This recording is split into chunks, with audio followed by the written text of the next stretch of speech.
Number 9. Raul Rodriguez. On May the 1st of 2010, Texas man Kelly Danaher threw a party at his home in Huffman to celebrate the birthdays of both his wife and his young daughter. Raul Rodriguez, a family man himself, lived 2 doors down from Danaher and would regularly call the police complaining of his loud neighbors. Rodriguez was a former firefighter and Navy man who had a license to carry a concealed handgun. Yet according to witnesses, he'd often walk around with his firearm in plain sight. The Danaher daytime party extended into the night and included karaoke as well as loud music. After calling the police multiple times, Rodriguez decided to confront his neighbor and record the incident. The man was still on the phone with police dispatch and told them, "I have to defend myself." Even though none of the men from the party had weapons, Rodriguez pulled out his handgun and aimed it at Kelly Danaher.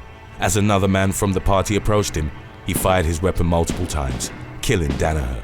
In court, Rodriguez tried citing Texas's Stand Your Ground in his defense, but prosecutors argued it didn't apply since he'd started the argument. For the murder of Danaher, Rodriguez was sentenced to 40 years.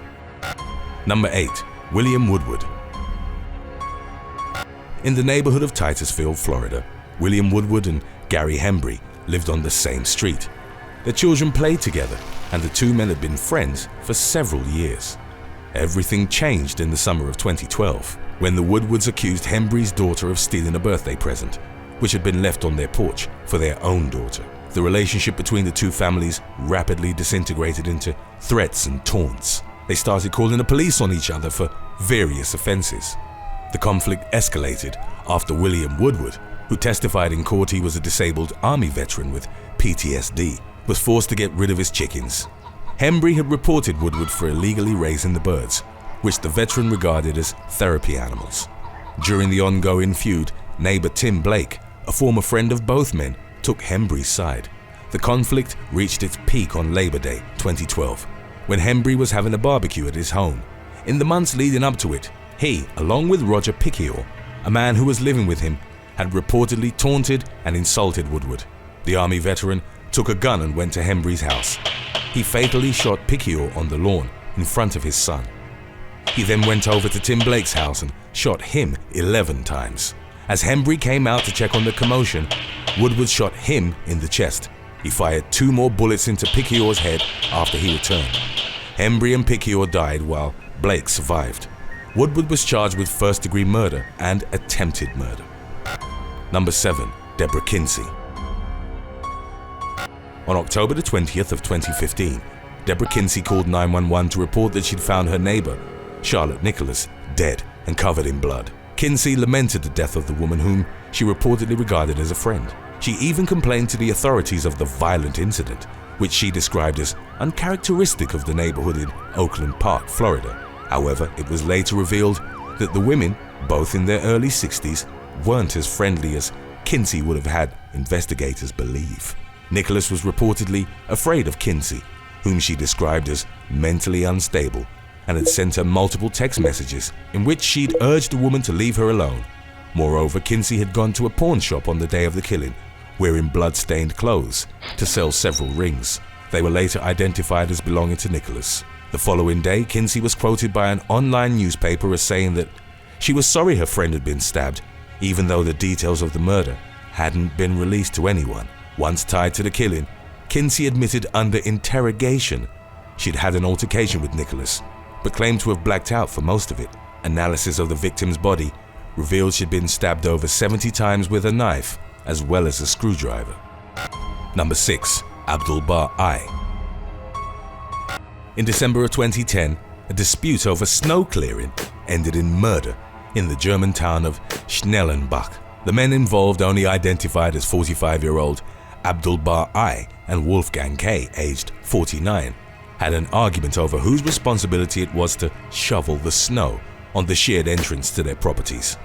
The fight escalated and Abdul-Bar struck Wolfgang in the head with a snow shovel, killing him on the spot.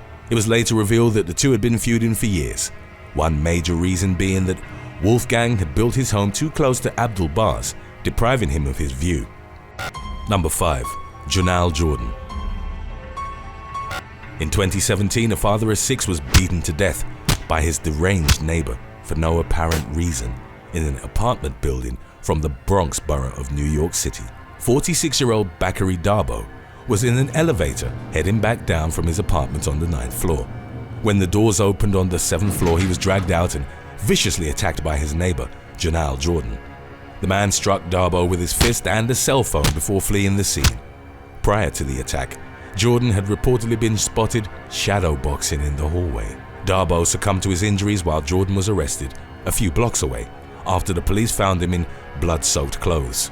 Jordan had a long rap sheet going back to the 1990s, which included drug possession and reckless endangerment. It's believed that the two men didn't know each other and that the attack had been random. For his horrific crime, Jordan was given a sentence of 18 years to life in prison. Number 4. Zachary Latham.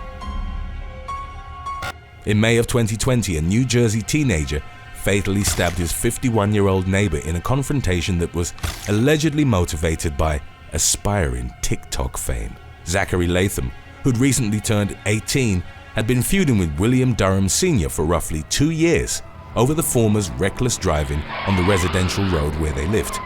Latham, a private in the New Jersey National Guard, who'd become legally emancipated at 17, had documented the feud on TikTok. In April, when Durham's wife tried to confront him over his driving, he filmed the encounter. Latham repeatedly called her Karen in a video that earned over 3 million views. The teen would continue to post other videos boasting about his sports cars and about how he would handle his neighbors, captioned on a photo of him with a handgun. The Durham family was told by the police that they couldn't pursue legal action against him due to pandemic restrictions. The feud culminated with Latham swerving his car into Durham's 17-year-old son as he was riding his bike. Durham Sr., his wife, and their 2 sons went to confront Latham at his home. As the teen came out, he shot Durham Sr. with a stun gun, then fatally stabbed him. Latham's wife, Sarah, who filmed the entire incident, had threatened the family prior to the attack. Latham maintained that he was acting in self-defense and was charged with first-degree manslaughter. 911, where's your emergency? There's blood all over the place. I just got assaulted and jumped. Are you the one that got stabbed? No, that was the other victim, but I got beat up really bad and I had blood all over me. All right, so you're at 2986 Thornhill as well? Yes. All right, and you want an ambulance? I don't know. All right, the person the people who did it to you, are they still there? They came with trucks, came on my property with guns, and then when I fought them off, they drove away. All right, how are you injured, sir? My windpipe was crushed in, and I got stomped out and choked by like 10 people. All right, and where are you bleeding from? I don't know. There's blood all over me. I don't even know if it's cut. There's blood all over our garage. The Durham family and their legal team wanted it changed to murder. They argued that the teen and his wife had lured them to the house in order to film the confrontation for TikTok fame. The case is ongoing, and Latham was released pending a trial, but continued to post on TikTok. According to the latest updates, the teenager was legally ordered to stop talking about his own case on social media. Number 3. Rahul Surin. In October of 2020, a dispute in Jamshedpur in the Indian state of Jharkhand ended in the death of a 30-year-old man. The victim, Rajendra Sharma, tried to intervene in a drunken brawl that was taking place at the home of his neighbor, 20-year-old Rahul Surin. Sharma tried to calm the young man down, but in doing so, became the target of his drunken rage. Surin grabbed a baseball bat and struck Sharma in the back of the head. The victim was left bleeding profusely and was later pronounced dead at a local hospital. Surin, who'd fled the scene, was arrested and subsequently imprisoned. Today's topic was requested by The Kid and Romella Kame. If you have any other topics you'd like to learn about, subscribe and let us know in the comments section below. Number 2. Alexander Alexandrov. In 2009, Bulgarian man Alexander Alexandrov stabbed his neighbor to death over a dispute regarding loud music.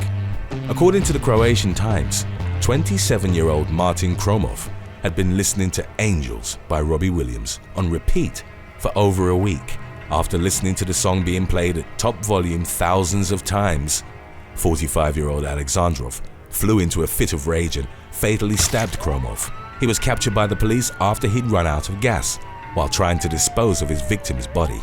Alexandrov told a court that he lived in constant terror over the music and think of nothing else but ways of making his neighbor turn it off. For the killing, Alexandrov was given a prison sentence of 16 years.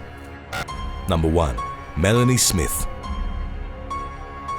Prior to a tragic moment in October of 2012, Melanie Smith and her neighbor, 20-year-old Lee Anna Shires, would often argue. The apparent root of the issue was the baby stroller that Shires would sometimes leave in the communal hallway of the building they shared in Prestatyn, Wales. Smith would on occasion even threaten the young mother that she'd burn her home down. Smith was constantly angry over the faltering relationship with her partner. The hatred she harbored was fueled by jealousy and exacerbated by her drinking problem. These factors made her eventually view Shires as a target. On October the 12th, Smith was severely intoxicated when she saw the baby stroller in the hallway. The woman pulled out a lighter and set fire to it. The blaze rapidly expanded, trapping Shires and 4 other members of her family in an upstairs apartment. All 5 of them perished in the fire. Other neighbors had tried to help the family but couldn't get past the intense heat and smoke. Smith, who never took responsibility for the crime, was subsequently sentenced to 30 years in jail. Thanks for watching. Would you rather live next door to a known crime boss or to a serial killer? Let us know in the comments section below.